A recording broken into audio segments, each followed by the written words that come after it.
जय हिंद साथियों। कैसे हैं आप सभी। स्वागत है आपका हमारे YouTube channel study with Shailendra में। साथियों, हम इस वीडियो के अंदर एसएससी जीडी के लिए जीके और जीएस जो है डिस्कस करेंगे। ये इस सेगमेंट के अंदर हमारी क्लास नंबर 59 है और 58 तक की जो क्लासेस हैं हम ऑलरेडी डिस्कस कर चुके हैं। और हमारी हर क्लास के अंदर 20 क्वेश्चंस होते हैं जिनको हम जो है डिस्कस करते हैं। और इस क्लास के अंदर भी हम 20 क्वेश्चंस को डिस्कस करेंगे क्योंकि इस बार एसएससी जीडी का जो पेपर सेट हुआ है उसमें जीके और जीएस का जो पोर्शन है वो 20 क्वेश्चंस का रहेगा। राइट। सो हम एवरी प्रैक्टिस सेट के अंदर 20 क्वेश्चंस को जो है डिस्कस करते हैं। क्लियर है। तो आइए हम इस चर्चा को आगे बढ़ाते हैं। और देखिए ये हमारा पहला प्रश्न है। राइट। पहला प्रश्न क्या है कि किस राज्य में और किस नदी पर हीराकुंड बांध का निर्माण किया गया है। राइट। तो देखिए आपको बता दें कि हीराकुंड बांध है ना साथियों, ये ओडिशा के अंदर आता है। कहाँ पर आता है? ओडिशा के अंदर आता है। और ये जो है वो पहली पंचवर्षीय योजना 1951 से 1956 के अंदर इसको जो है वो इसकी जो आधारशिला है वो रखी गई थी। राइट। और ओडिशा के अंदर ये जो है वो महानदी महानदी रिवर के ऊपर इसको जो है वो बनाया गया है। राइट। सो यहाँ पर देखिए ऑप्शन नंबर सेकेंड जो है उसका करेक्ट आंसर हो जाएगा। ठीक है। यहाँ पे ऑप्शन नंबर सेकेंड में ओडिशा जो राज्य है और महानदी जो कि रिवर है जिस पर हीराकुंड बांध जो है वो बनाया गया है। ठीक है। और ये जो पहली पंचवर्षीय योजना थी 1951 से 1956 के दौरान, इस दौरान जो है वो हीराकुंड बांध की आधारशिला जो है वो रखी गई थी। Clear. Option number second is the right answer. आइए क्वेश्चन नंबर सेकेंड पर आ जाते हैं। और ये देखिए क्वेश्चन नंबर सेकेंड रहा। क्वेश्चन है कि रिजर्व बैंक ऑफ इंडिया, जिसे हम आरबीआई के नाम से जानते हैं, रिजर्व बैंक ऑफ इंडिया के चिन्ह पर कौन सा प्राणी अंकित है। राइट। तो सबसे पहले देखो इसकी अगर हम बात करें तो आरबीआई का जो चिन्ह है, लोगो है, लोगो के ऊपर जो है वो लॉइन बनाया गया है, सिंह बनाया गया है। Right. So option number first यहाँ पर राइट आंसर होता है। क्लियर है। इसके अलावा आरबीआई की स्थापना की अगर हम बात करें तो आरबीआई की स्थापना जो है वो आरबीआई एक्ट के तहत करी गई थी जो कि 1934 के अंदर आया था। क्लियर है। और 1935 से इसने अपना काम करना स्टार्ट कर दिया था। इसके लेकिन अगर नेशनलाइजेशन की बात करें, राष्ट्रीयकरण की बात करें, तो 1949 के अंदर आरबीआई का जो है वो राष्ट्रीयकरण जो है वो कर दिया गया था। क्लियर है। इसके अगर हम हेडक्वार्टर की बात करें, तो उसका हेडक्वार्टर साथियों मुंबई के अंदर है। क्लियर है। कहाँ पर है? मुंबई के अंदर। क्लियर है।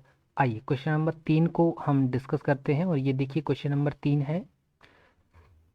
क्वेश्चन नंबर 3 क्या है कि निम्न में से कौन सा राजा गौतम बुद्ध का मित्र था। राइट। देखिए गौतम बुद्ध की अगर हम बात करें तो इनके समकालीन जो राजा थे उनका नाम बिंबिसार था। राइट। और गौतम बुद्ध और बिंबिसार जो हैं वो आपस में काफ़ी अच्छे मित्र भी थे, जिस कारण बिंबिसार ने एक क्षेत्र गौतम बुद्ध को दिया था, या हम बोल सकते हैं एक जगह, एक बिहार, जहाँ पर गौतम बुद्ध जो है वो अपने बरसात के मौसम में आकर रुका करते थे। वो जो क्षेत्र है वो बिंबिसार ने गौतम बुद्ध को एज अ गिफ्ट दिया था। ठीक है। और इन्होंने बिंबिसार ने बौद्ध धर्म को भी अपनाया हुआ था। Clear. So option number second यहाँ पर राइट आंसर हो जाएगा। क्लियर है। चलिए आइए क्वेश्चन नंबर 4 पर आ जाते हैं। और ये देखिए क्वेश्चन नंबर 4। क्वेश्चन क्या है कि मुलायम सिंह यादव की जीवनी द सोशलिस्ट पुस्तक के लेखक कौन थे। तो मुलायम सिंह यादव जी की जो जीवनी है द सोशलिस्ट, इसके जो लेखक हैं साथियों ये फ्रैंक हुजूर साहब हैं। कौन है? फ्रैंक हुजूर। ऑप्शन नंबर सेकेंड में जो आपको लिखा गया है फ्रैंक हुजूर, तो यहाँ पर ऑप्शन नंबर सेकेंड इसका करेक्ट आंसर हो जाएगा। क्लियर है। आइए क्वेश्चन नंबर 5 पर आ जाते हैं। और ये देखिए क्वेश्चन नंबर 5 रहा। क्वेश्चन नंबर 5 क्या है कि दक्षिण एशियाई क्षेत्रीय सहयोग संगठन, जिसे हम सार्क के नाम से जानते हैं, किस वर्ष अस्तित्व में आया। राइट। तो ये जो है ना साथियों ये आपका आया था 1985 के अंदर। 1985 के अंदर ये जो है वो अस्तित्व में आया था। ठीक है। इसका गठन हुआ था। तो यहाँ पर देखिए ऑप्शन नंबर 4 तो इसका करेक्ट आंसर हो जाएगा। ठीक है। लेकिन आपके लिए कुछ क्वेश्चंस हैं। ये क्वेश्चन तो हमने बता दिया। आपके लिए क्वेश्चन क्या है? आपके लिए क्वेश्चन है कि सार्क में कितने देश शामिल हैं, सार्क में कितने देश शामिल हैं, ये आपको ढूंढकर कमेंट सेक्शन में बताना है। ये पहला क्वेश्चन रहा आपके लिए। सेकंड क्वेश्चन ये है कि सार्क का हेड क्वार्टर, क्या हेड क्वार्टर कहाँ पर मौजूद है, ये आपको जो है वो खुद से ढूंढना है और कमेंट सेक्शन में पिन कर देना है। क्लियर है? तो ये दो ऑप्शन क्वेश्चंस आपको खुद से ढूंढना है। तो उम्मीद करते हैं आप इन क्वेश्चंस को ज़रूर ढूंढ पाएंगे। क्लियर है? कोशिश करिए, नहीं आएगा नेक्स्ट वीडियो में हम इन चीज़ों को भी डिस्कस करेंगे। ठीक है, कि सार्क में कितनी कंट्रीज शामिल हैं, हेडक्वार्टर कहाँ पर है। ठीक है, फिलहाल के लिए इतना ही है कि सार्क जो संगठन बनाया गया था, ठीक है, इसका इसका जो गठन है वो 1985 के अंदर किया गया था। क्लियर है? ऑप्शन नंबर 4 यहाँ पर करेक्ट आंसर हो गया है। आइए क्वेश्चन नंबर 6 को हम डिस्कस करते हैं, और ये क्वेश्चन नंबर 6 रहा। क्वेश्चन नंबर 6 से आई कि अंतर्राष्ट्रीय न्यायालय का मुख्यालय कहाँ स्थित है। राइट?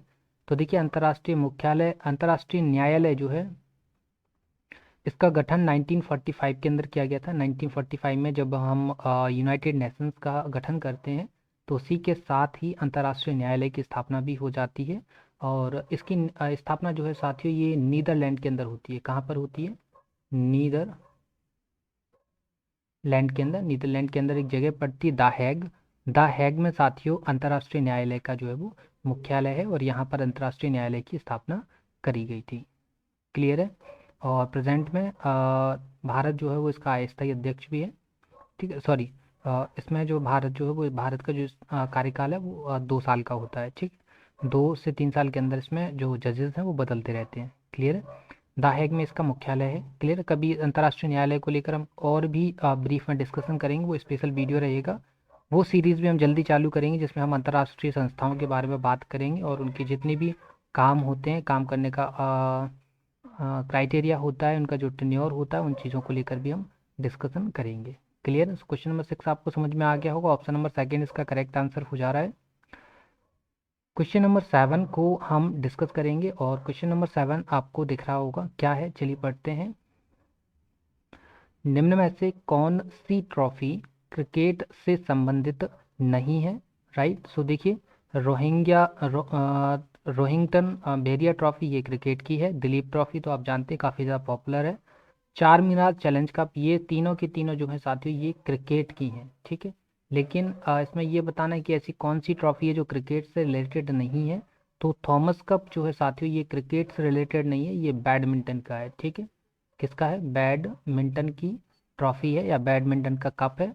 ठीक है, तो ऑप्शन नंबर यहाँ पर फर्स्ट इसका करेक्ट आंसर हो जाएगा। Clear? Option number first is the right answer.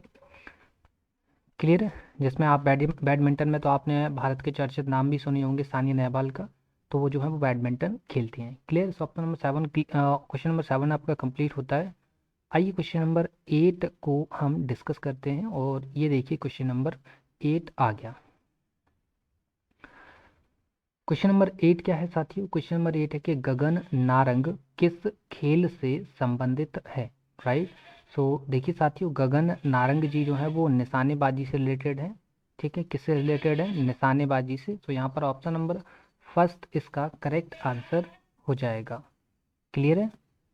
ये जो है वो शूटिंग से रिलेटेड है। ठीक है, गगन नारंग के अलावा आप देखेंगे तो काफ़ी सारे, जैसे राजवर्धन सिंह तोमर, ये भी आपके किससे? निशानेबाजी से रिलेटेड हैं। ठीक है, विजय, रजत विजय के नाम से जिन्हें जाना जाता है, आर्मी के अंदर हैं, ये भी किससे? शूटिंग से रिलेटेड हैं। ठीक है, तो ये सारे हस्तियां हैं, इनके बारे में भी आप जानेंगे। राजवर्धन सिंह तोमर, इनके बारे में भी आप जान सकते हैं, ये भी शूटिंग से रिलेटेड है। क्लियर? क्वेश्चन नंबर 8 कंप्लीट होता है। क्वेश्चन नंबर 9 पर आ जाते हैं। ये देखिए क्वेश्चन नंबर 9 क्या है कि पांचवी पीढ़ी के कंप्यूटर का प्रमुख घटक क्या है। राइट? तो देखिए, पांचवी पीढ़ी के जो कंप्यूटर्स हैं उसमें इंटीग्रेटेड सर्किट जो है वो लार्जली इंटीग्रेटेड सर्किट है इसके अंदर। लार्जली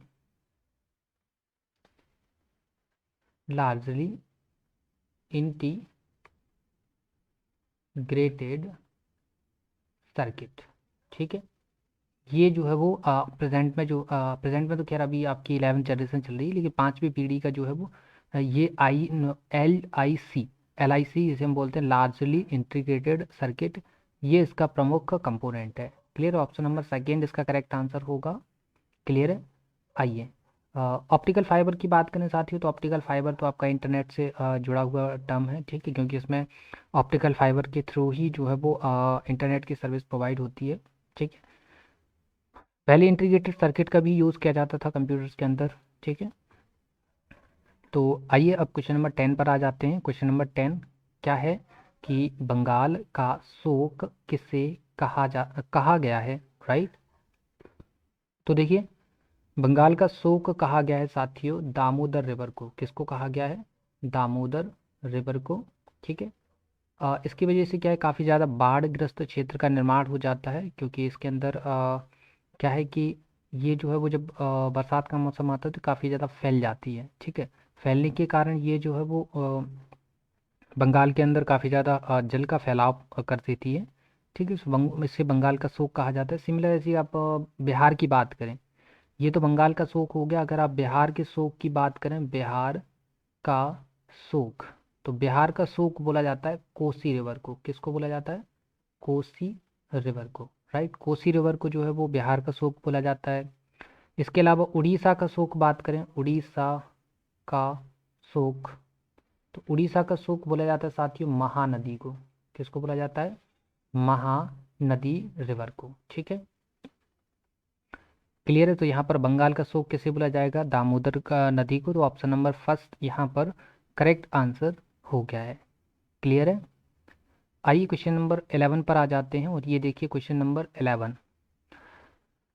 क्वेश्चन क्या है कि आनंद मठ का सबसे प्रसिद्ध गीत का नाम बताइए, राइट। सो आनंद मठ में जो प्रसिद्ध गीत है वो वंदे मातरम है, जो कि भारत का राष्ट्रीय गीत भी है। क्या है? भारत का राष्ट्रीय गीत भी है। और आनंद मठ की जो रचना है साथियों वो बंकिम चंद्र चटर्जी साहब ने जो है वो आनंद मठ जो उपन्यास है इसको लिखा था। तो यहाँ पर ऑप्शन नंबर जो फर्स्ट है वो करेक्ट आंसर हो गया। क्लियर है। आइए क्वेश्चन नंबर 12 को डिस्कस करते हैं। ये देखिए क्वेश्चन नंबर 12 क्या है। क्वेश्चन है कि छत्तीसगढ़ राज्य का प्रसिद्ध चित्रकूट जलप्रपात कहाँ स्थित है, ये हमको बताना है। देखिए, चित्रकूट जलप्रपात जो है ना साथियों, ये छत्तीसगढ़ के अंदर बीजापुर जो क्षेत्र आता है वहाँ पर जो है चित्रकूट जलप्रपात है वो बीजापुर का जो क्षेत्र है वो दंडकारण्य पठार वाले एरिया में आता है। तो यहाँ पर ऑप्शन नंबर 4 इसका करेक्ट आंसर हो जाएगा। इसके अलावा अगर हम रिवर की बात करें, ये चित्रकूट जलप्रपात बांध किस रिवर पर बनाया गया है, तो ये बनाया गया है आपका इंद्रावती पर। ठीक है। इंद्रावती पर बनाया गया है। ठीक है। इसके अलावा और क्षेत्र कौन सा बताया था हमने? बीजापुर का क्षेत्र। ठीक है। बीजापुर का क्षेत्र, और ये जो है वो कहाँ पर और अगर आगे जाएं तो ये दंडकारण्य वाले इलाके में जो है वो चित्रकूट जलप्रपात आपको देखने के लिए मिल जाएगा। क्लियर है।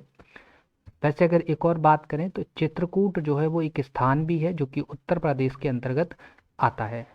क्लियर है। उत्तर प्रदेश का एक जिला भी है चित्रकूट। ठीक है। तो आई थिंक ये क्लियर हो गया है आपको। आइए क्वेश्चन नंबर 13 पर आ जाते हैं। ये क्वेश्चन नंबर 13 है। क्वेश्चन क्या है? कौन सा समांतर अक्षांश रेखा भारत को करीब करीब दो समान भागों में विभाजित करता है, राइट। तो देखिए, भारत को करीब करीब दो भागों में बांटने वाली जो रेखा है वो कैंसल लाइन है, कर्क रेखा है। ऑप्शन नंबर सेकेंड यहाँ पर करेक्ट आंसर होगा। क्लियर है। कर्क रेखा अगर आप देखेंगे तो गुजरात से होकर गुजरती है। ठीक है। कहाँ से होकर स्टार्ट, भारत में कहाँ से आती है? भारत में 23.5 डिग्री। ठीक है। कौन सा? 23.5 डिग्री। ठीक है। 23.5 डिग्री से गुजरती है और ये ऐसे जाती है। ठीक है। ऐसे जाएगी। यहाँ पर आपका गुजरात पड़ेगा। गुजरात गुजरात राजस्थान, ठीक है, मध्य प्रदेश, ऐसे होते हुए आगे तक जाती है और यहाँ पर लास्ट में ये मिजोरम तक जाती है। ठीक है। कहाँ तक जाती है? मिजोरम तक। ठीक है। ऐसे ऐसे बीच में काफ़ी सारे जो हैं वो स्टेट भी पड़ते हैं। क्लियर है, जिसमें कर्क रेखा की सबसे कम लेंथ अगर हम बात करें तो सबसे कम लेंथ जो है वो राजस्थान के अंदर आपको देखने के लिए मिल जाएगी। क्लियर है, ऑप्शन नंबर सेकेंड इसका राइट आंसर हो गया। और अगर डिग्री की बात करें 23.5 डिग्री उत्तरी अक्षांश से ये जो है वो कर्क रेखा आपकी निकलती है। ठीक है, चलिए तो क्वेश्चन नंबर 13 आपको समझ में आ गया होगा। क्वेश्चन नंबर 14 पर आते हैं। ये देखिए क्वेश्चन नंबर 14। क्वेश्चन नंबर 14 क्या है साथियों? क्वेश्चन है कि शहीद दिवस किस दिन मनाया जाता है।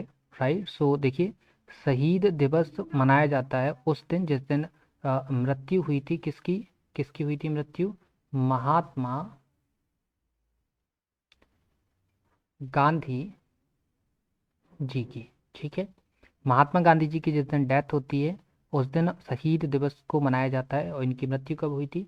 30 जनवरी 1948 को। सो यहाँ पर 30 जनवरी के दिन से हम मनाते हैं शहीद दिवस। राइट, सो यहाँ पर आपको ऑप्शन नंबर सेकेंड इसका करेक्ट आंसर दिख रहा होगा। Clear, option number second is the right answer. आइए क्वेश्चन नंबर 15 को हम डिस्कस करते हैं। क्वेश्चन नंबर 15 ये रहा। क्वेश्चन क्या है कि वह प्रथम भारतीय शासक जिसने अपने राज्य के खर्चे पर हज यात्रा का संचालन किया था, कौन था? राइट, सो देखिए हज यात्रा का संचालन करने वाला, अपने खर्चे पर हज यात्रा का संचालन करने वाला पहला जो राजा था वो उसका नाम था फिरोज शाह तुगलक। ठीक है, जिसके बारे में हम ऑलरेडी चर्चा कर चुके हैं अपनी एक वीडियो के अंदर, मेडाइवल हिस्ट्री की जो हमारी सीरीज चल रही है उसमें हम तुगलक डायनेस्टी के अंदर फिरोज शाह तुगलक के बारे में बात कर चुके हैं। और वहाँ पर हमने बताया हुआ था कि ये ऐसा पहला राजा है जिसने हज यात्रा का संचालन किया था। क्लियर, अपने खर्चे के ऊपर। और इसके साथ काल में जो गुलाम होते हैं गुलामों के लिए इसने अपने अलग से जो है वो विभाग बनवाया था, दीवाने बंदगान। इसने जजिया कर भी स्टार्ट किया था, इसने सिंचाई कर भी स्टार्ट किया था, इसने काफ़ी सारी नई नहरें भी बनवाई थी, तो काफ़ी सारा काम किया था। तो आपको वो पूरा वीडियो देखना होगा तब जाके आपको समझ में आएगा। क्लियर, यहाँ पर हम सिर्फ इतना बता सकते हैं कि फिरोज शाह तुगलक पहला ऐसा राजा था जिसने अपने खर्चे पर हज यात्रा का संचालन किया था। क्लियर है, ऑप्शन नंबर सेकेंड यहाँ पर राइट आंसर हो जाएगा। क्लियर है, आइए क्वेश्चन नंबर 16 को हम डिस्कस करते हैं। और ये क्वेश्चन नंबर 16 रहा। क्वेश्चन क्या है कि भारत का पहला प्रधान डाक कार्यालय कौन सा है जहां पहली बार कंप्यूटरीकृत व्यवस्था शुरू हुई थी? राइट, सो देखिए भारत में ऐसा पहला जो कंप्यूटरीकृत डाकघर था वो नई दिल्ली के अंदर लगाया गया था। कहाँ? न्यू दिल्ली के अंदर। ऑप्शन नंबर फर्स्ट यहाँ पर करेक्ट आंसर हो गया। क्लियर है, आइए क्वेश्चन नंबर 17 पर आते हैं। ये देखिए क्वेश्चन नंबर 17। क्वेश्चन नंबर 17 है कि बुल व बियर का संबंध वाणिज्य के किस पहलू से है?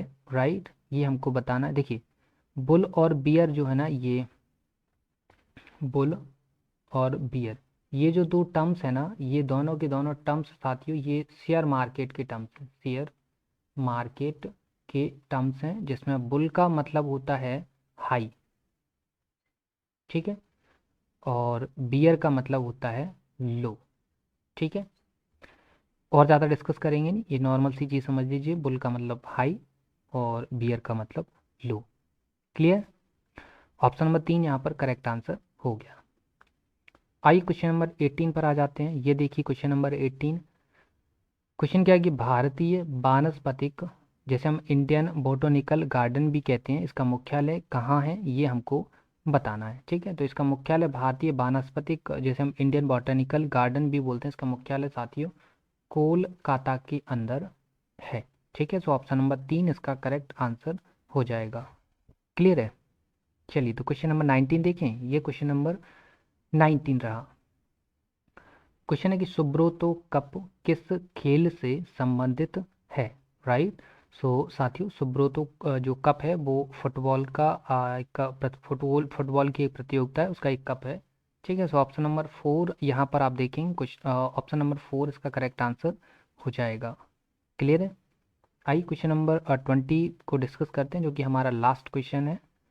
क्लियर है, क्वेश्चन क्या है कि मोहन जोदड़ो किस स्थान पर स्थित है, राइट। सो देखिए मोहनजोदड़ो जो है वो पाकिस्तान के अंदर आता है। कहाँ पर आता है? पाकिस्तान के अंदर आता है।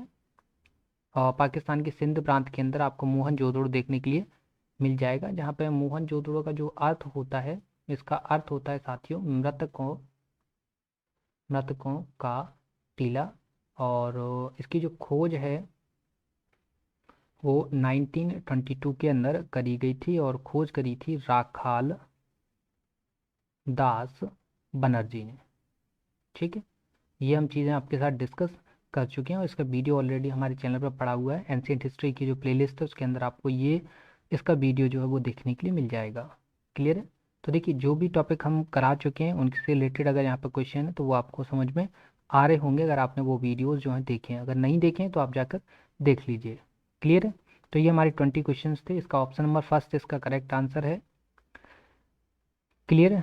तो उम्मीद करते हैं ये क्वेश्चंस आपको अच्छे लगे होंगे, समझ में आए होंगे, क्लास भी आपने एंजॉय करी होगी। ठीक है, और उम्मीद है आपको वीडियो पसंद आया होगा। वीडियो पसंद आए तो वीडियो को लाइक ज़रूर करिए, वीडियो को शेयर करिए, और चैनल पर नए हैं तो चैनल को सब्सक्राइब जरूर कर लेना है। ठीक है, और आपको इस सेशन की पीडीएफ भी मिल जाएगी। पीडीएफ मिलेगी आपको हमारे टेलीग्राम चैनल पर, जिसकी लिंक आपको वीडियो के डिस्क्रिप्शन में मिलेगी। ठीक है, तो मिलते हैं आपसे नेक्स्ट वीडियो में, तब तक के लिए धन्यवाद।